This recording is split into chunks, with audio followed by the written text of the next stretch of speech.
नमस्कार आदरणीय दर्शकवृन्द, अहिले तपाईँ हेर्दै हुनुहुन्छ मेरो युट्युब च्यानल तन्त्र ज्योतिष अनि तपाईँको साथमा छु। आजको व्यवसायमा म सुयोग अधिकारी छु यति बेला। र आजको व्यवसायमा चाहिँ मैले तपाईँहरूको बिचमा एउटा सानो तर अत्यन्तै महत्त्वपूर्ण जानकारी लिएर उपस्थित भएको छु।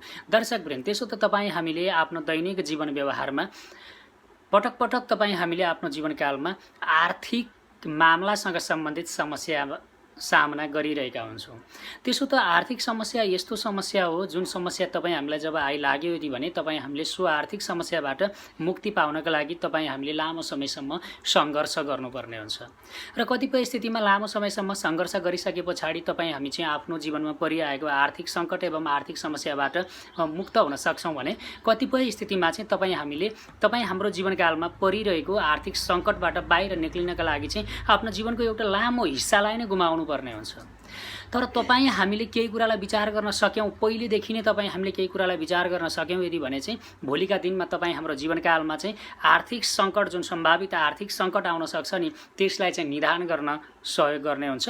र त्यसै गरी चाहिँ यदि कमाउने योग्य व्यक्ति हुनुहुन्छ, चाहिँ कुनै न कुनै पेसा व्यवसायमा आबद्ध भएको व्यक्ति हुनुहुन्छ यदि भने चाहिँ तपाईँलाई अझ यो उपायले चाहिँ अझ प्रभावकारी भूमिका निर्वाह गर्छ। र त्यसै गरी चाहिँ यदि कुनै नयाँ काम धन्दाको सुरुवात गर्ने बारेमा सोचिराख्नु भएको छ र तपाईँलाई नयाँ काम धन्दा सुरुवात गर्नका लागि तपाईँलाई त्यस्तो कुनै अवसर आदि जुरेको छैन र तपाईँको चाहिँ आर्थिक माहौल जुन छ नि त्यो चाहिँ कमजोर छ यदि भने चाहिँ तपाईँले के गर्न सक्नुहुन्छ त भन्ने बारेमा चाहिँ यो सामग्री छ।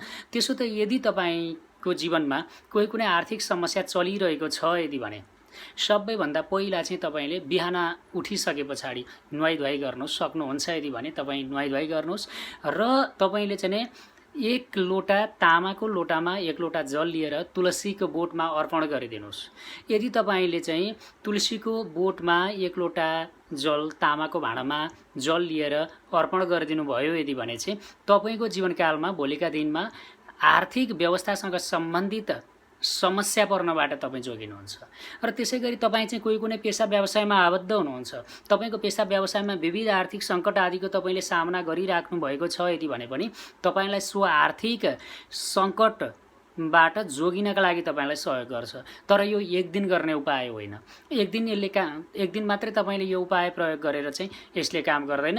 यो हिस्सा जुन छ नि, यो भाग जुन छ, यो उपाय चाहिँ तपाईँले आफ्नो जीवनको चाहिँ एउटा अभिन्न अङ्ग बनाएर लिएर जानुपर्ने हुन्छ।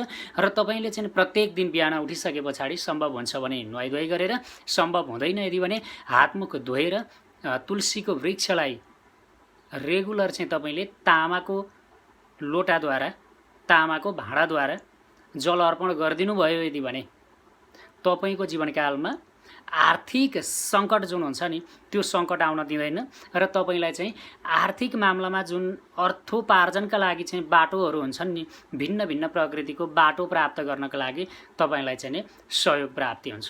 र त्यसै गरी यदि तपाईँको घरको आर्थिक स्थिति कमजोर बनिरहेको छ अथवा तपाईँको चाहिँ पेसा व्यवसायको क्षेत्रमा, तपाईँको व्यावसायिक क्षेत्रमा चाहिँ अर्थोपार्जन कम भइराखेको छ, धनको बचत भइराखेको छैन यदि भने चाहिँ तपाईँले यदि तपाईँको पेसा व्यावसायिक स्थानमा व्यापार धन्दा तथा अनि तपाईँको चाहिँ आफूले कमाएको धनको बचत भइराखेको छैन यदि भने चाहिँ यस्तो स्थितिमा चाहिँ तपाईँले आफ्नो व्यावसायिक स्थानमा एउटा घिउको बत्ती बाल्नुहोस्।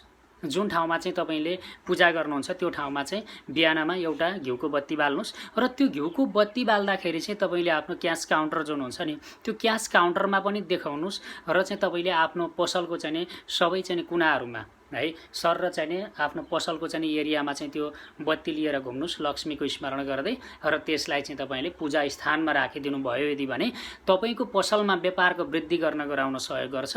प्लस तपाईँले कमाएको धन जुन हुन्छ नि त्यो धनलाई चाहिँ बचत गर्न गराउनका लागि सहयोग गर्ने हुन्छ।